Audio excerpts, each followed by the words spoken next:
Welcome back to another We Ourselves video. Today I'm continuing my journey into the Harry Potter series by talking about magic and magic spells in the Potterverse. Not all witches and wizards can do all magical spells.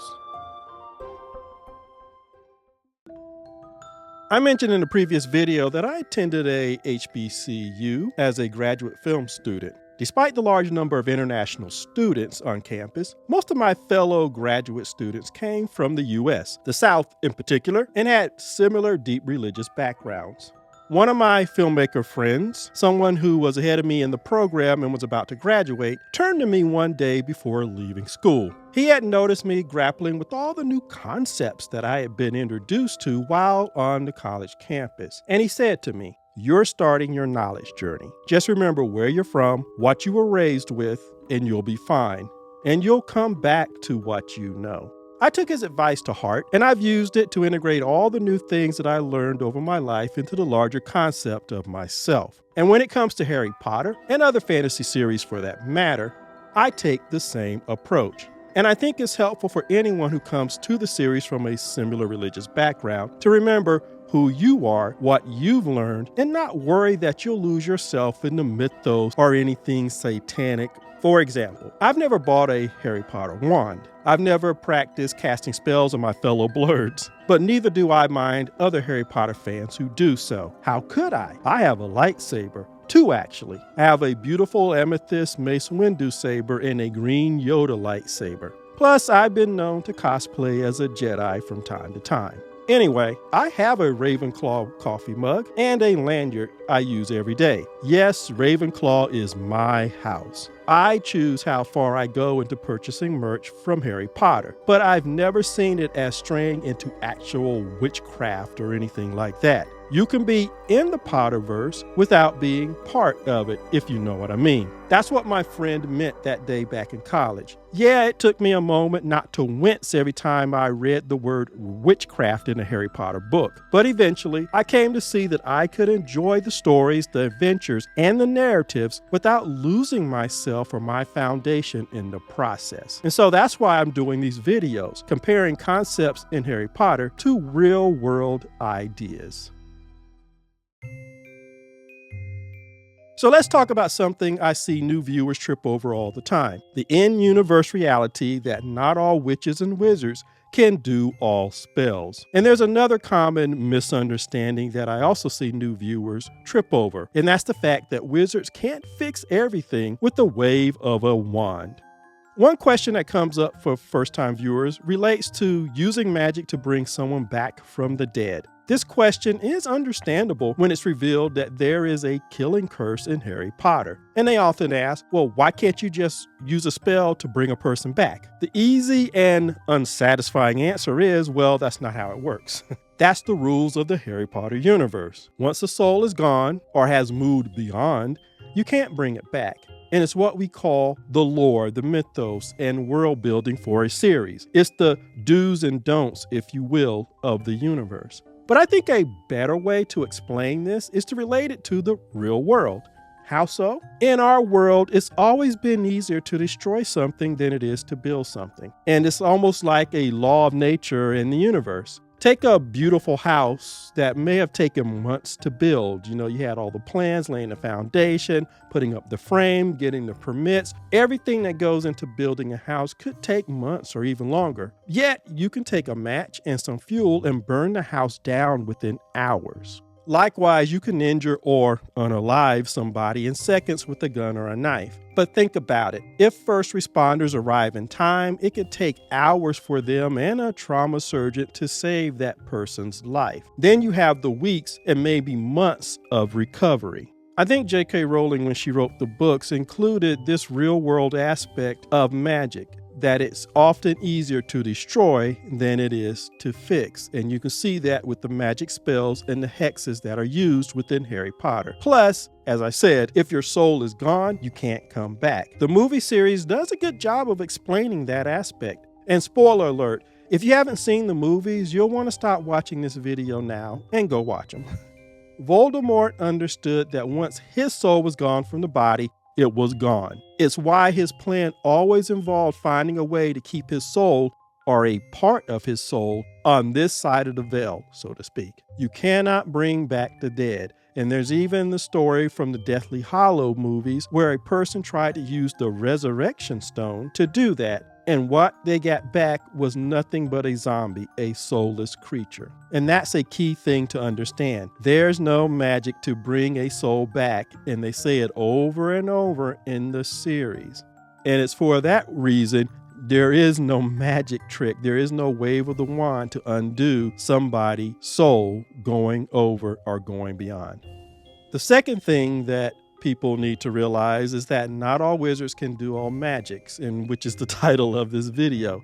All of us can do certain common things, but there are people who are better at certain things than others in the real world. You could say they have a natural talent or inclination for it. In the fourth movie, when Professor Moody was teaching the class about the Killing Curse, for some reason, the director and or the screenwriter left out an important piece of information, which is why I think a lot of new people to Harry Potter movies ask the question about a spell to bring back the dead. And to be honest, I don't know why they left this out because the info would have only added a few seconds to the scene, but it's really pivotal. In the fourth Harry Potter book, The Goblet of Fire, Moody says to all the kids, Avada Kedavra is a curse that needs a powerful bit of magic behind it. You could all get your wands out now and point them at me and say the words, and I doubt I'd get so much as a nosebleed. Now that might sound odd because you think the spell itself is magic, but what Moody meant is using the curse requires a force of will and intent behind it. For example, in the fifth movie, The Order of the Phoenix, Harry Potter uses the Cruciatus curse on Bellatrix because she's just killed his godfather, Sirius Black. Harry hits her with the spell and she falls to the ground and actually looks surprised that he was able to do it.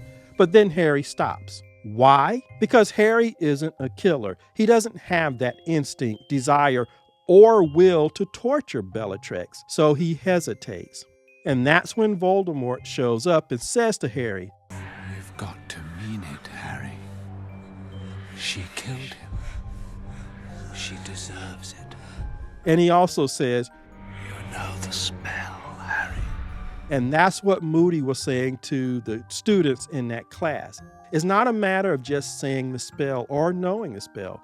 You have to mean it. You have to put some effort and will behind it. And that's why not all wizards can do all spells. Some wizards are better at certain types of spells, while others are better at others. Like, take Mrs. Weasley, for example. She's very good with a lot of spells that are around homemaking, whereas other characters can't do spells to wash their dishes or to have their clothes neatly fold and pack themselves into a suitcase, like Professor Lupin does at the end of The Prisoner of Azkaban.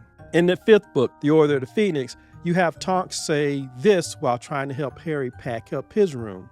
Pack! Cried Tonks, waving her wand in a long sweeping movement over the floor. Books, clothes, telescope and scales all soared into the air and flew pell-mell into the trunk. It's not very neat, said Tonks, walking over to the trunk and looking down at the jumble inside. My mum's got this knack of getting stuff to fit itself in neatly. But for Mrs. Weasley, she's a homemaker, she's a mom, she's super interested in taking care of her family, and she's concerned with them and protecting her family. She has the will and the intensity behind her spells, so her spells can do all kind of stuff related to that.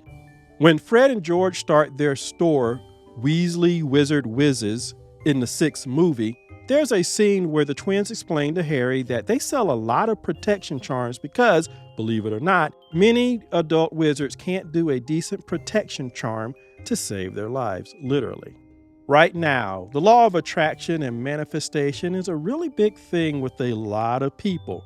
We're told that if you really want to manifest something, which almost sounds like magic, doesn't it?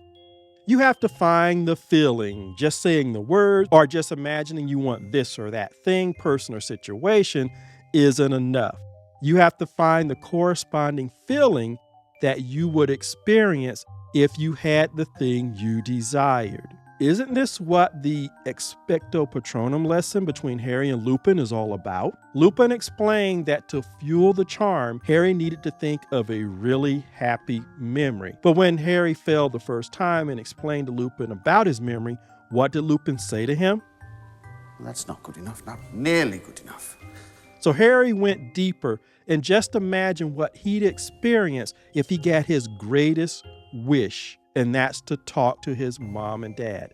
And armed with that feeling of love and acceptance and happiness, Harry was able to produce the Patronus charm. That's magic in Harry Potter, and why not all wizards can do all spells. They have to have that will and that intention behind whatever they are trying to do. But for heaven's sake, you're wizards. You can do magic. Surely you can sort out, well, anything. Fudge, who really did manage a smile this time as he said kindly, the trouble is, the other side can do magic too, Prime Minister. I get the feeling that J.K. Rowling could almost sense the questions that some people would persist in having, i.e., why can't you just wave a wand and make everything go away? The simple answer is some hexes and spells have no cure, while others require a counter curse, a counter hex, or another remedy like a special potion. You'll notice in the movies that regular, non-magical injuries that Harry suffered, like breaking an arm, could be healed. Luna repaired Harry's nose in The Half-Blood Prince. Students regularly go to the infirmary to see Madame Pomfrey. But even in the movies, the cures are almost never instant with the waving of a wand. The students have to spend some time in the infirmary. When Professor Lockhart tried to use a spell to mend Harry's broken arm in the Chamber of Secrets, and instead he removed all the bones from Harry's arm, Madame Pomfrey had to use a special magical remedy for that, Skele-Gro, because Lockhart caused the injury or made it worse by using magic. That is one of the basic rules in the wizarding world. Some curses can be undone, healed, or countered. Some can't. That's why when one of the Weasley twins lost an ear in the Deathly Hallows Part 1, Mrs. Weasley couldn't wave a wand and heal it. That's why when Dumbledore injured his hand while destroying one of Voldemort's Horcruxes, he couldn't heal that either. In fact, he was going to die from it. To wrap all this up, just like talents in the real world, there are witches and wizards who have a certain talent for certain types of magic and others who have a talent for other forms of magic. And all magics in the Harry Potter universe requires intention, some emotions, and willpower. Which, as I noted, is the same thing that we do in our world when we want to perform our own bit of magic called manifesting. So anyway, that's my take on how magic works, or in some cases, doesn't work in the Harry Potter universe. I hope this explanation helped you, and as always, like, subscribe, and share, and I will see you in the next video.